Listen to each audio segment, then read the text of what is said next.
जय श्री कृष्णा। आज शनिवार के दिन आइए सुनते हैं शनिदेव और सूर्यदेव की यह कथा। अक्सर शनि का नाम सुनते ही सामत नजर आने लगती है, सहमने लग जाते हैं, शनि के प्रकोप का खौफ खा जाते हैं। कुल मिलाकर शनि को क्रूर ग्रह माना जाता है, लेकिन असल में ऐसा है नहीं।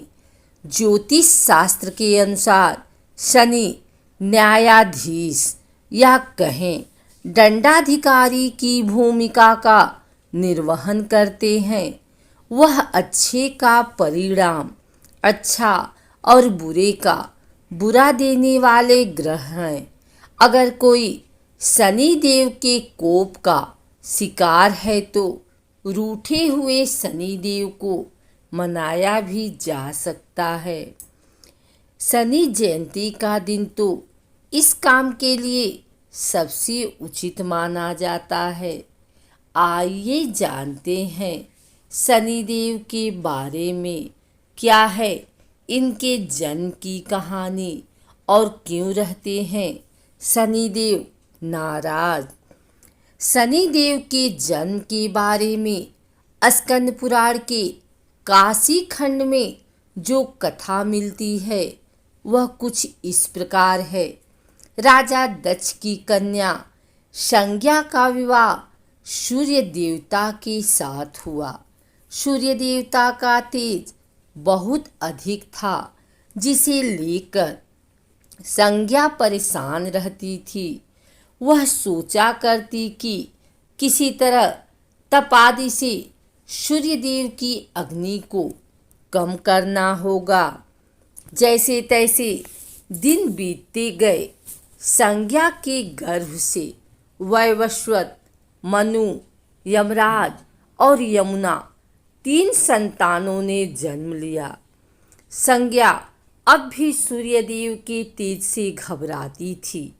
फिर एक दिन उन्होंने निर्णय लिया कि वे तपस्या कर सूर्यदेव के तेज को कम करेंगी, लेकिन बच्चों के पालन और सूर्यदेव को इसकी भनक न लगे, इसके लिए उन्होंने एक युक्ति निकाली। उन्होंने अपने तप से अपनी हमशक्ल को पैदा किया, जिसका नाम शवड़ा रखा।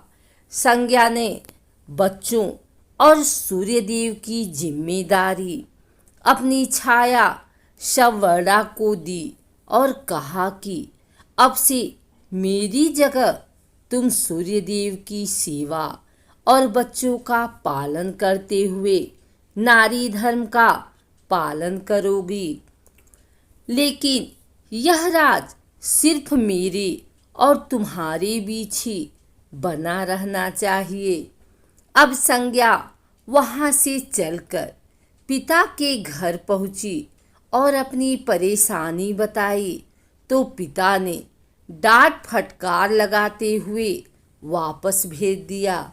लेकिन संज्ञा वापस न जाकर वन में चली गई और घोड़ी का रूप धारण कर तपस्या में लीन हो गई।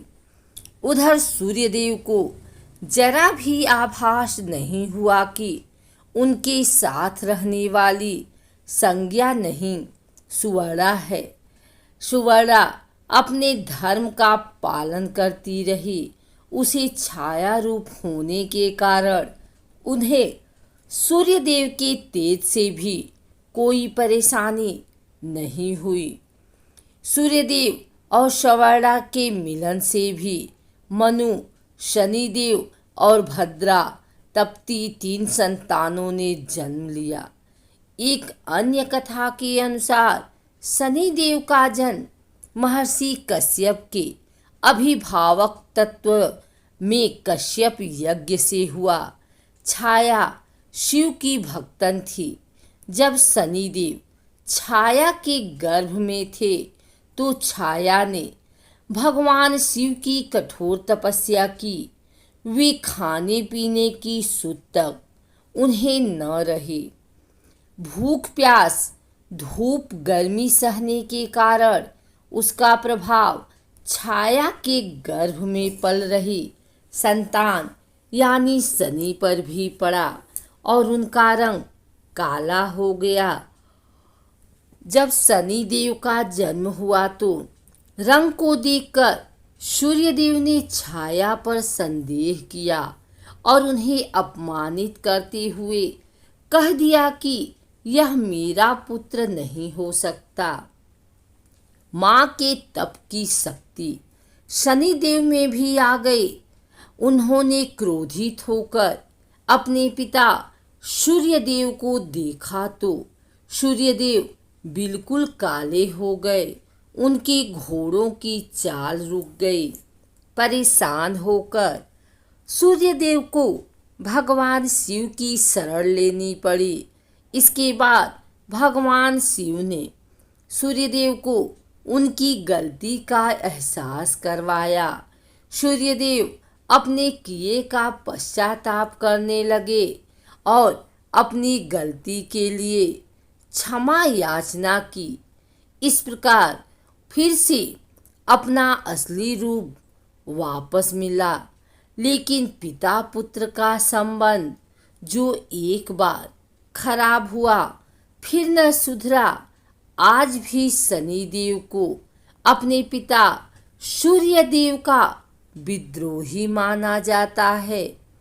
शनि के गुस्से की एक वजह उपरोक्त कथा में सामने आई कि माता के अपमान के कारण शनिदेव क्रोधित हुए। लेकिन वही ब्रह्म पुराण और कुछ और कहानी बताता है। ब्रह्म पुराण के अनुसार शनिदेव भगवान श्री कृष्ण के परम भक्त थे। जब शनिदेव जवान हुए तो चित्ररथ की कन्या से इनका विवाह हुआ।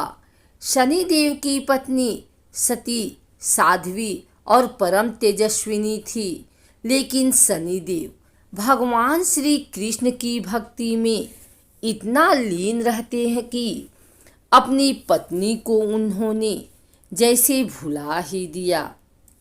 एक रात ऋतु स्नान कर संतान प्राप्ति की इच्छा लिए वह शनि के पास आई। लेकिन शनिदेव हमेशा की तरह भक्ति में लीन थे। वे प्रतीक्षा करके थक गए और उनका ऋतुकाल निष्फल हो गया। आवेश में आकर उन्होंने शनिदेव को श्राप दे दिया कि जिस पर भी उनकी नजर पड़ेगी वह नष्ट हो जाएगा। ध्यान टूटने पर शनिदेव ने पत्नी को मनाने की कोशिश की। उन्हें भी अपनी गलती का एहसास हुआ। लेकिन तीर कमान से छूट चुका था जो वापस नहीं आ सकता था। अपने श्राप के प्रतिकार की ताकत उनमें नहीं थी। इसलिए शनि देवता अपना सिर नीचा करके रहने लगे। कथा इस प्रकार है। शास्त्रों के अनुसार रामायण काल में एक समय शनि को अपने बल और पराक्रम पर घमंड हो गया था। उस काल में हनुमान जी के बल और पराक्रम की कीर्ति चारों दिशाओं में फैली हुई थी। जब शनि को हनुमान के संबंध में जानकारी प्राप्त हुई तो शनि बजरंगबली से युद्ध करने के लिए निकल पड़े। एक शांत स्थान पर हनुमान जी अपने स्वामी श्री राम की भक्ति में लीन बैठे थे। तभी वहां शनि देव आ गए और उन्होंने बजरंगबली को युद्ध के लिए ललकारा। युद्ध की ललकार सुनकर हनुमान जी शनि देव को समझाने का प्रयास किया। लेकिन शनि देव नहीं माने और युद्ध के लिए आमंत्रित करने लगे। अंत में हनुमान जी भी युद्ध के लिए तैयार हो गए। दोनों के बीच घमासान युद्ध हुआ। हनुमान जी ने शनि को बुरी तरह परास्त कर दिया। युद्ध में हनुमान जी द्वारा किए गए प्रहारों से शनिदेव के पूरे शरीर में भयंकर पीड़ा हो रही थी। इस पीड़ा को दूर करने के लिए हनुमान जी ने शनि को तेल दिया। इस तेल को लगाते ही शनिदेव की समस्त पीड़ा दूर हो गई। तभी से शनिदेव को तेल अर्पित करने की परंपरा प्रारंभ हुई। शनि पर जो भी व्यक्ति तेल अर्पित करता है उसके जीवन की समस्त परेशानियां दूर हो जाती हैं और धन अभाव खत्म हो जाता है।